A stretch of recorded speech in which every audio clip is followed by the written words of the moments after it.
you jumped on YouTube to look at a dumb project somebody's doing with no timeline to get it done, you've come to the right place.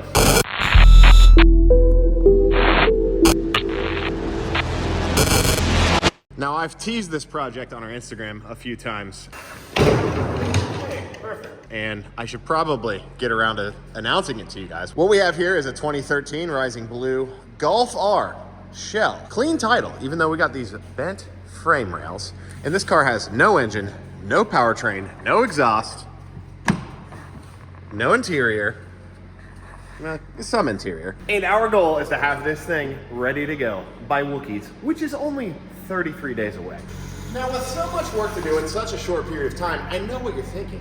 What the heck are you guys gonna do? Not only do you have to swap out these frame rails or at least straighten them out, you gotta put a full drivetrain in this thing, front end, interior, exterior, all that stuff. Well, while other people are out there doing awesome swaps, like Charles, Humble Mechanic, doing the Daza swap in his Mark 7R, what it's gonna take to get this car fixed. we're going with something even less conventional than that.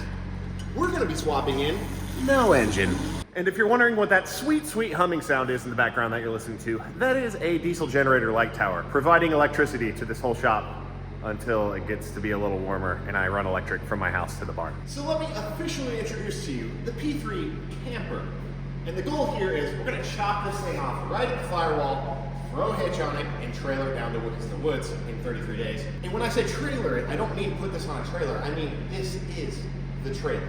Let me explain. Being that Wookies is a Volkswagen-centered event, I want to keep as many OEM functions of this car working as possible. So let's go ahead and start up front, since that's where some of the big changes are happening. We're going to go ahead and cut the front end off somewhere in here so that we can retain our 6 factory subframe bolts and then just bolt a hitch system on that I'm going to make here soon. Then we're going to take these 2 brake lines, and those are the 2 that run to the rear. I'm gonna run those up to a surge brake hitch, and a surge brake hitch is a hitch that basically has a master cylinder built into it. When the towing vehicle slows down and is hitting the brakes, the weight and momentum from the trailer pushing forward applies the pressure in the surge hitch and literally pushes the brakes in the trailer for you. So the pressure from this hitch pushing the master cylinder is going to push the brake fluid through these brakes and actuate the rear factory brakes. In addition to the brakes, we're also gonna make these factory tail lamps work as our trailer lights.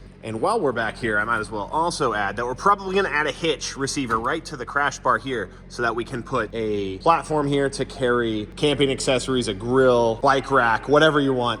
Adding weight back here will also help offset the tongue weight up front, since the axle's all the way at the back of the car. The majority of the weight of the vehicle is gonna be tongue weight, and we have to deal with that. Next up is the interior. The goal in here is to have all the external trim in place, including the headliner, which is not in right now. And I'm gonna go ahead and strip out any unnecessary weight, so curtain airbags are gonna go. A lot of these odds and ends, seatbelt brackets, things like that are gonna go. I've already got a lot of stuff out of here, but the goals are to have working windows, working sunroof, working audio, working HVAC, and to add a few more camper features. I'm not exactly sure what that's gonna be yet. And then this entire area is just gonna be one big bed platform with storage underneath that will either pull out in drawers or have a flap that comes up, and then you can get to your storage in here. Now, when I say working HVAC, AC is probably not gonna be on the menu quite yet, but heat will be. And the way I want to do that is we've still got a heater core in this car, and I want to make an adapter with a hose reel that I can stretch 2 hoses out with a copper coil, toss it in my little imaginary campfire over here, heat the water, circulate it through the heater core, and boom, I've got heat in my camper for when it's a little bit chilly, such as now. Coming around the back of the car, we can see we have no fuel tank, and that's because this was pulled out. It now has a GTI rear suspension in it, and we've got this GTI factory fuel tank that's gonna go back in the car. That's gonna give us auxiliary fuel for the tow vehicle and just have some fuel on hand. You never know what's gonna happen out in the mountains. And we're gonna use this factory fuel pump to pump fuel up to the front of the car and have an access port on the firewall to be able to pump fuel right over into the tow vehicle. Now, before I forget, I want to give a huge shout out to our friend Craig Chinetsky. He's on Facebook, he's on Instagram. I'll tag him below. But he sold us this shell for an amazing deal, along with a ton of parts that he left. And he's like Mr. Mark 6 Volkswagen. He does other stuff as well, but just he has so many Mark 6s, and he's basically got his own little Mark 6 graveyard, which is funny because he's actually a grave digger. But he's over in Pennsylvania. We made a trip over to get this shell.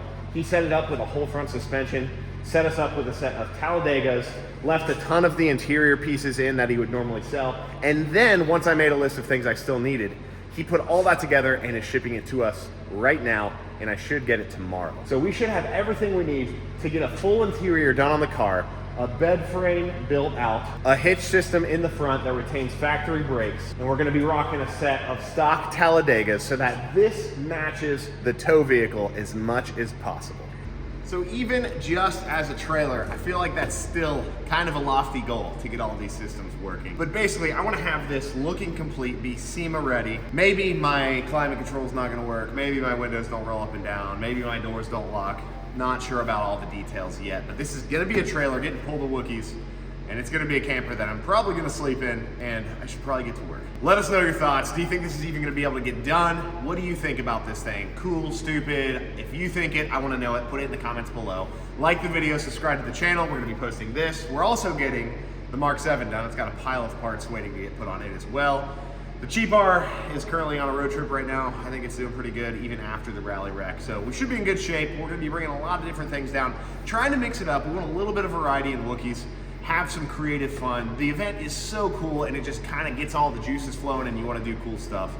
So this is just another one of those goofy projects, and we're gonna see you in the next one, hopefully with a hitch on the front of this thing, going to get it weighed in a tag for it, and yeah, got my work cut out for me.